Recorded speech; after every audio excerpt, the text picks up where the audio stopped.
আমার প্রিয় সকল আপু ভাইয়া আঙ্কেল আন্টিরা। আশা করি যে যেখানে আছেন সবাই মহান আল্লাহর রহমতে ভালো আছেন, সুস্থ আছেন, নিরাপদে আছেন।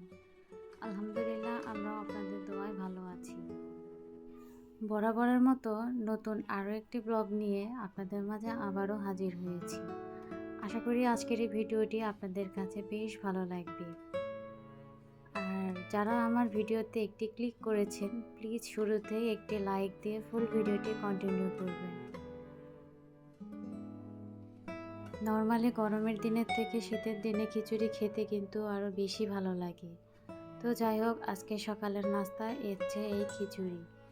তো খিচুড়িতে সবজি দেওয়া হয়নি, এমনি আর কি ডাল দিয়ে খিচুড়ি রান্না করেছি এবং একদম নরম করে রান্না করেছি। তো যাই হোক, অফ ক্যামেরায় কিন্তু সকালের নাস্তা সেরে নিয়েছি। তারপরে এই যে চলে এসেছি দেখেন। তো এই কাজগুলো কিন্তু বেশ অনেক দিন ধরে আমি করব করেও করতে পারছিলাম না, মানে সময় হয়ে ওঠেনি। আবার দেখা গেছে যখন সময় হচ্ছে তখন করতে ইচ্ছে করছে না। তো এরকম একটি অবস্থা আর কি। তো হঠাৎ করে মনে হলো যে না, আজকে এই কাজগুলো যতই খারাপ লাগুক করেই ফেলবো, কারণ অনেক দিন হয়ে গেছে। তো বাসায় কিন্তু আমার রং ছিল। তো আমার বারান্দার জন্য যে স্ট্যান্ডগুলো আমি বানিয়েছিলাম, তো সেই স্ট্যান্ডের জন্য কিন্তু এই রংটা কেনা হয়েছিল। তো সেই ভিডিওটাতেও আপনাদের মাঝে শেয়ার করেছিলাম। তো সেখান থেকে কিন্তু আমার বেশ কিছুটা রং আর কি বেঁচে গিয়েছিল। তো সেগুলোকে ভালো করে আর কি রেখে দিয়েছিলাম, যে পরে হয়তো কখনো কাজে লাগবে। তো ওই যে দেখেন, আজকে কিন্তু সেই কাজেই লাগাচ্ছি। তো অনেক বছর আগে আমি স্ট্যান্ডগুলো কিনেছিলাম। তো তখন কিন্তু যার কাছ থেকে, মানে মার্কেট থেকেই কিনেছিলাম। তো উনি বলেছিল এগুলো স্টিলের। আসলে এগুলো কিন্তু মোটেও স্টিলের না। তো এই যে দেখেন, ব্যবহার করতে করতে এগুলোর রং কিন্তু একদম উঠে গেছে। আর এগুলো হচ্ছে একদম লোহার। তো এই লোহাগুলো আমি অনেকবারই ধুয়ে নিয়েছি, কিন্তু দেখা যায় এগুলো জং ধরে যায়। তো যেহেতু ওপরের সাদা যে আবরণটা, মানে যে সাদা রং দেওয়া হয়েছিল, সেটা কিন্তু উঠে গেছে। তো সেই জন্য কিন্তু আরও মানে জং ধরে যায়। তো চিন্তা করলাম যে না, এই রঙগুলো দিয়ে এগুলোকে কাজে লাগিয়ে ফেলি। তো রং করার পর কিন্তু আমার কাছে ভালোই লাগছে। আর আরেকটা ছিল আমার ভাতের যে মাড় গালতে যে স্ট্যান্ডটা লাগে, সেই স্ট্যান্ডটাও। তো ওটাও হচ্ছে লোহার। তো ওটা যেহেতু পানিতে ব্যবহার করা হয়, সেই জন্য ওটাও কিন্তু জং ধরে যায়। তো এই জন্য আজকে ওটাকেও রং করে দেব। তো টুকিটাকি কাজ কিন্তু আসলে এগুলো আমরা নিজেরাই করে ফেলতে পারি, এর জন্য কিন্তু কোনো লোকের দরকার হয় না। তো এটা হচ্ছে প্রথম ধাপ। তো এটাকে একবারেই কিন্তু ফিনিশিং কালারের যে ফিনিশিংটা, এটা আনা যাবে না। তো এটাকে আবারও দিতে হবে। তো আমি এটা কিন্তু ফার্স্ট পর্যায়ে দিচ্ছি। তো ফার্স্ট পর্যায়ে কিন্তু অতটা রং ভালো হবে না। তো এটাকে আমি ভালোভাবে রং করে কিন্তু এটা শুকাতে দিব। তো এটা আজকে রাত এবং আজকে দিনেও শুকাবে। তো আগামীকাল আমি এটাকে মানে পুরা ফিনিশিংটা দিয়ে দিব। তো পুরা যখন ফিনিশিংটা দেওয়া হবে তখন তো আপনাদের সাথে আবারও শেয়ার করব।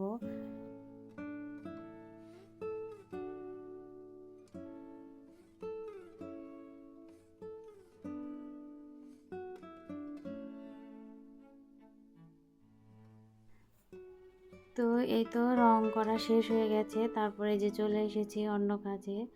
তো পেঁয়াজের সাথে টুথপেস্ট ব্যবহার করলে কি হয় সেটা কি আপনারা জানেন? তো আজকে আপনাদেরকে সেটাই দেখাবো, যে পেঁয়াজের সাথে টুথপেস্ট ব্যবহার করলে কি ঘটনাটা ঘটে। তো আমি এখানে এক টুকরো পেঁয়াজ কেটে নিয়েছি। তো পেঁয়াজের মধ্যে আমি টুথপেস্টকে একটু ভালো করে মেখে নিচ্ছি।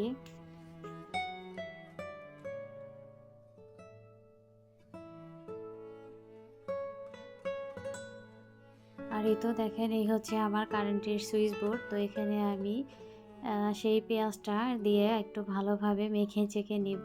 তো পেঁয়াজের যে রসটা আছে, সেই রসটা আর কি বের করার চেষ্টা করব। আর টুথপেস্ট তো সাথে আছে, তো আমি কিন্তু এখানে কোনো ধরনের পানি ব্যবহার করব না।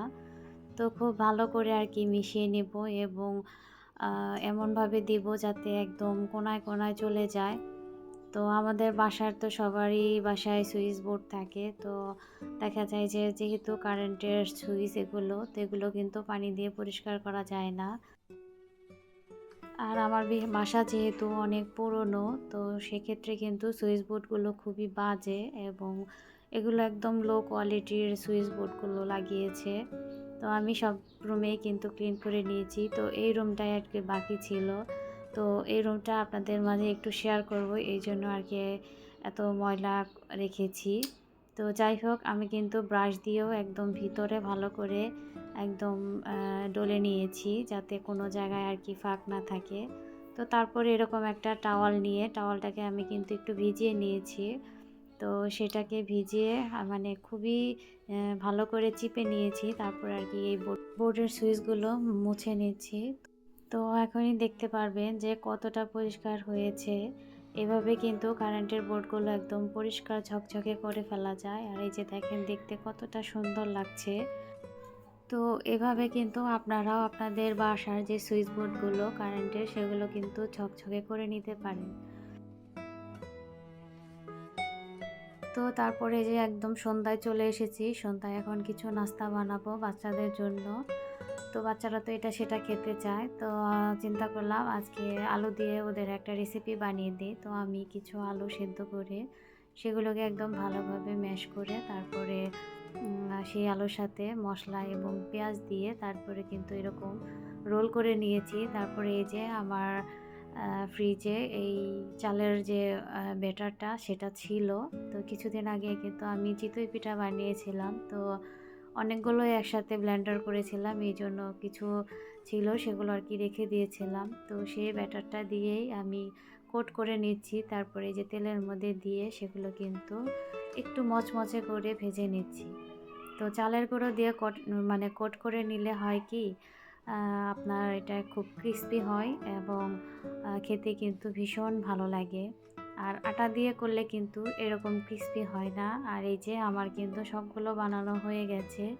আর বাচ্চারা তো মহা খুশি এত সুন্দর নাস্তা দেখে। তো মেহমান আসলেও কিন্তু আমরা এই ধরনের নাস্তা তৈরি করে তাদের সামনে দিতে পারি। আর এগুলো সস দিয়ে খেলে তো আরও বেশি ভালো লাগে। তো আমার বাসায় আজকে সস ছিল না, তো সস ছাড়াই কিন্তু আমরা খেয়ে নিয়েছি। আর খুবই মজা হয়েছিল। তো আপনাদেরকে ভিতরের অংশটাও দেখিয়ে নিচ্ছি। এই যে দেখেন, ভিতরে কিন্তু নরম যেহেতু আলু দেওয়া, আর বাহিরে কিন্তু মচমচে। তো খুবই ভালো লেগেছিল। তো যাই হোক, আমি ভিডিওর একদম শেষ পর্যায়ে চলে এসেছি। আজকে বিদায় নিচ্ছি, তবে ফিরে আসবো আগামীতে নতুন কোনো ব্লগ ভিডিও নিয়ে। সেই পর্যন্ত আপনারা অনেক বেশি ভালো থাকবেন, সুস্থ থাকবেন, নিরাপদে থাকবেন। আল্লাহ হাফেজ। আসসালামু আলাইকুম।